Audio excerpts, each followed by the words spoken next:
Welcome back to the podcast. I'm Jenny Townsend, and this is another Quickie episode. Hello, and welcome to the podcast. I'm Jenny Townsend, your host. This podcast is for doers, dreamers, and those trying to decide what's next. I, along with amazing guests, will be sharing stories of success, failure, and what's to come. Thanks for tuning in.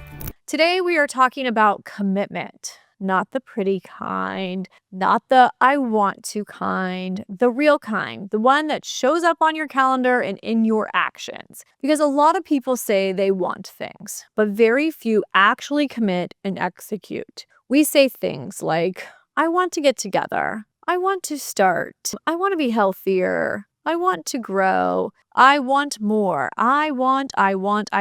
But wanting isn't commitment. Wanting is optional. Commitment is when you make the plan, follow through, even when it's inconvenient. If you keep saying you're going to do something and you don't, people will stop believing in you, stop supporting you, and stop wanting to include you. Including yourself. Every time you cancel last minute, every time you don't show up, every time you say next week or soon or I'll get back with you, you're teaching people how to take you seriously and to not. You're also teaching yourself the same thing. Let's start with making plans. If you say yes, mean it. If you don't want to go, say no. But don't just say yes and hope something better will come along.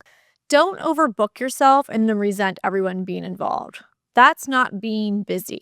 That's being uncommitted. And here's the hard truth. People don't stop inviting you because they are mean. They stop inviting you because you're unreliable. Now let's talk about goals, my favorite thing.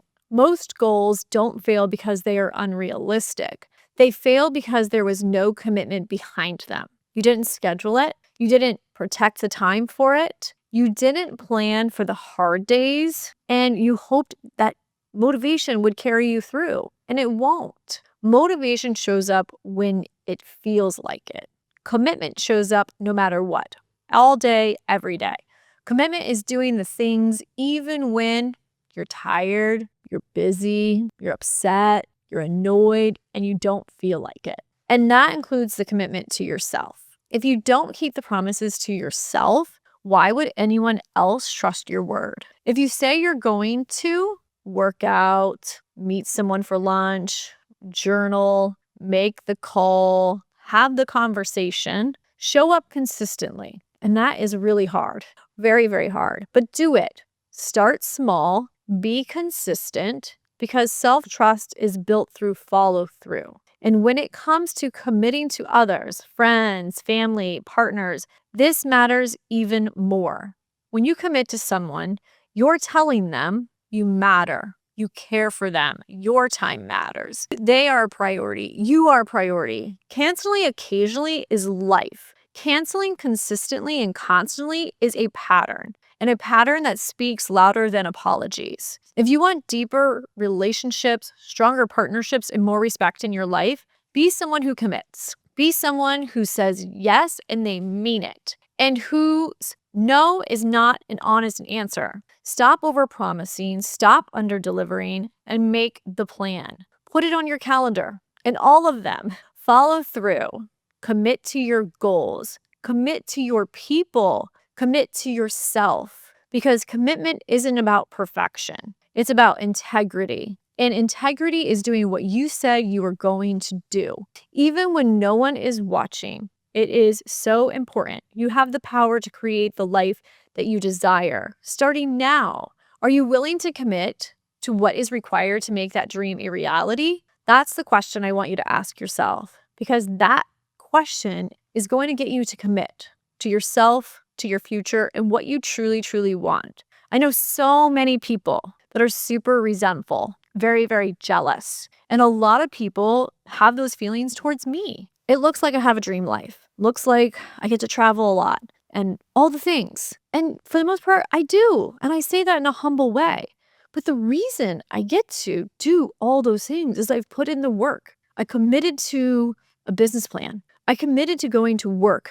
I've committed to failing isn't an option. I committed to really hard days. I committed to people not liking me. I committed to the mission and my work so much that I gave up my personal life. I gave up friendships. I committed so hard to that.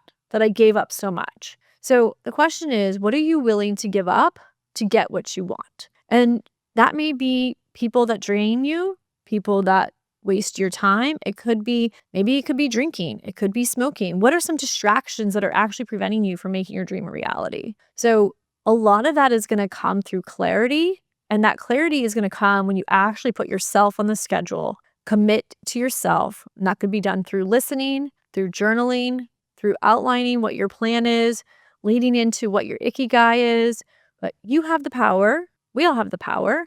And we can all make excuses. We can make excuses of why we can't commit, but that's lame. That's not going to get you anywhere. So commit to yourself and you can have the dream life as well. Hope that you were inspired by today's podcast. I hope that you make commitment and you make the change that you want to see. And a lot of times the change we want to see in other people's lives are things that we need to change in our own life. If someone is constantly reaching out to do lunch, say yes. Stop making excuses.